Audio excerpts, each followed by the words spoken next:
Hi friends, എല്ലാവർക്കും സുഖമല്ലേ? അപ്പോൾ ഇന്നത്തെ നമ്മളെ റെസിപ്പി ഒരു സ്വിസ് റോൾ കേക്കാണ്. ഇത് സ്ട്രോബെറി ഫ്ലേവറിലാണ് നമ്മൾ ഉണ്ടാക്കുന്നത്. ഇതിന് വേണ്ടിയിട്ട് ഓവൻ്റെ ആവശ്യമൊന്നുമില്ല. നമ്മളത് ഫ്രൈ പാനിലാണ് ഉണ്ടാക്കിയെടുക്കുന്നത്. വളരെ പെട്ടെന്ന് തന്നെ ഉണ്ടാക്കിയെടുക്കാനും പറ്റും. അപ്പോൾ നമുക്കിത് എങ്ങനെയാണെന്ന് നോക്കാം. ഇതിനു വേണ്ടി നമ്മളൊരു ബൗളിലേക്ക് 4 ടേബിൾ സ്പൂൺ മൈദയാണ് ഇട്ടുകൊടുക്കുന്നത്. അതിൻ്റെ കൂടെ ഒരു 1/2 ടീസ്പൂൺ കോൺഫ്ലവർ ഇട്ടുകൊടുക്കുക. ഒരു 1/2 ടീസ്പൂൺ മിൽക്ക് പൗഡറും കൂടെ ചേർത്ത് കൊടുക്കണം.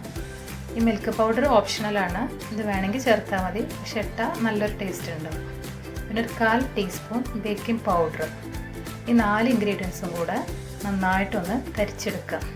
2 തവണയെങ്കിലും തരിച്ചെടുക്കുക, അത്രയും നല്ലത്. ഇതിൻ്റെ ബാറ്റർ നമ്മൾ മിക്സിയിലാണ് ഉണ്ടാക്കിയെടുക്കുന്നത്. വീട്ടിലില്ലാത്തവർക്കും അപ്പോൾ പെട്ടെന്ന് ഉണ്ടാക്കിയെടുക്കാൻ പറ്റും. അപ്പോൾ ഇതിലേക്ക് 2 മുട്ട പൊട്ടിച്ച് ഒഴിച്ചു കൊടുത്തിട്ടുണ്ട്. ഇതിലേക്കൊരു 4 ടേബിൾ സ്പൂൺ പഞ്ചസാര ചേർക്കണം. പഞ്ചസാരയുടെ മൈദയുടെ അളവ് ഒരേതായിരിക്കണം. പിന്നെ ഇതിലേക്ക് ഒരു 1/4 ടീസ്പൂൺ ഉപ്പിട്ട് കൊടുക്കുന്നുണ്ട്. പിന്നെ ഒരു 2 ടേബിൾ സ്പൂൺ ഓയിൽ കൂടി ചേർത്ത് കൊടുക്കുന്നുണ്ട്. ഇനി ഇതെല്ലാം കൂടി നന്നായിട്ടൊന്ന് അടിച്ചെടുക്കണം. ഇനി ഇതൊരു ബൗളിലേക്ക് ഒഴിച്ച് ഇതിലേക്ക് നമ്മൾ അരിച്ച് വെച്ചിട്ടുള്ള കേക്ക് പൗഡർ കുറേശ്ശെ ചേർത്ത് ഒന്ന് മിക്സാക്കി എടുക്കണം. ഒരു വിസ്ക് ഉപയോഗിച്ച് മിക്സാക്കി എടുത്താൽ മതി. ഓവറായിട്ട് മിക്സ് ചെയ്യണ്ട, അപ്പോൾ കേക്ക് ഹാർഡായി പോകും. നമ്മൾ സ്ട്രോബെറി ഫ്ലേവറിലാണ് ഇത് ഉണ്ടാക്കുന്നത്. അപ്പോൾ അതിന് വേണ്ടിയിട്ട് സ്ട്രോബെറി എസൻസ് ഒരു 1/2 ടീസ്പൂണും പിങ്ക് കളർ കിട്ടാൻ വേണ്ടി ലേശം കളറും കൂടി ചേർത്ത് ഇതിനൊന്ന് മിക്സ് ചെയ്തെടുക്കാം. അപ്പോൾ നമ്മളെ കേക്കിനുള്ള ബാറ്റർ ഇവിടെ റെഡി ആയിട്ടുണ്ട്.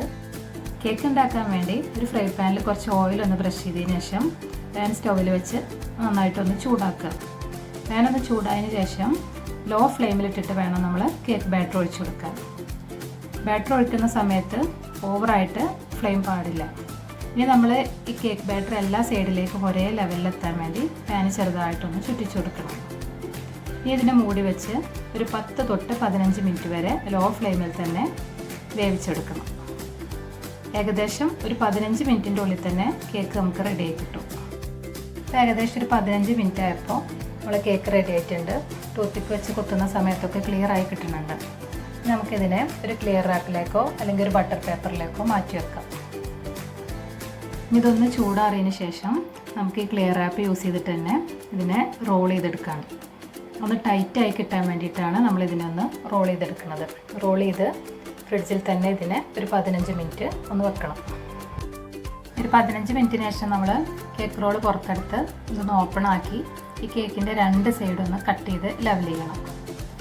ഈ കേക്കിൻ്റെ മുകളിലായിട്ട് കുറച്ച് വിപ്പ് ക്രീം അപ്ലൈ ചെയ്ത് കൊടുക്കണം.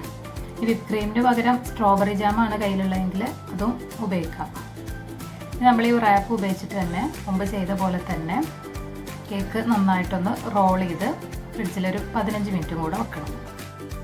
അപ്പോൾ നമ്മളെ കേക്കൊക്കെ ഇവിടെ സെറ്റായി കിട്ടിയിട്ടുണ്ട്. ഇനി നമ്മൾ കേക്കിൻ്റെ മുകളിൽ ചെറിയൊരു ഡെക്കറേഷൻ ചെയ്ത് കൊടുക്കുന്നുണ്ട്. ഇത് നിർബന്ധമുള്ള കാര്യമൊന്നുമല്ല, ചെറുതായിട്ട് വിപ്പ് ക്രീം വെച്ചൊരു ഡിസൈൻ ചെയ്ത് കൊടുക്കുന്നുണ്ട്. ഇതിന് മുകളിലായിട്ട് കുറച്ച് സ്ട്രോബെറിയുടെ പീസുകളും വെച്ച് കൊടുക്കുന്നുണ്ട്. ഇനി നമുക്ക് ഇതിനൊന്ന് കട്ട് ചെയ്ത് നോക്കാം. നല്ല സോഫ്റ്റ് ആയിട്ട് തന്നെ എൻ്റെ കേക്ക്, കഴിക്കാനും നല്ല ടേസ്റ്റ് ഉണ്ട്. കുട്ടികൾക്കൊക്കെ ഇത് നന്നായിട്ട് ഇഷ്ടമാവും. അപ്പോൾ എല്ലാവരും ഇതൊന്ന് ട്രൈ ചെയ്ത് നോക്കുക. ഈ വീഡിയോ നിങ്ങൾക്ക് ഇഷ്ടമായിട്ടുണ്ടെങ്കിൽ ലൈക്ക് ചെയ്യാനും കമൻറ്റ് ചെയ്യാനും സബ്സ്ക്രൈബ് ചെയ്യാനും ഒന്നും മറക്കരുത്. വീണ്ടും നല്ല റെസിപ്പിയുമായി നമുക്ക് കാണാം. Thank you.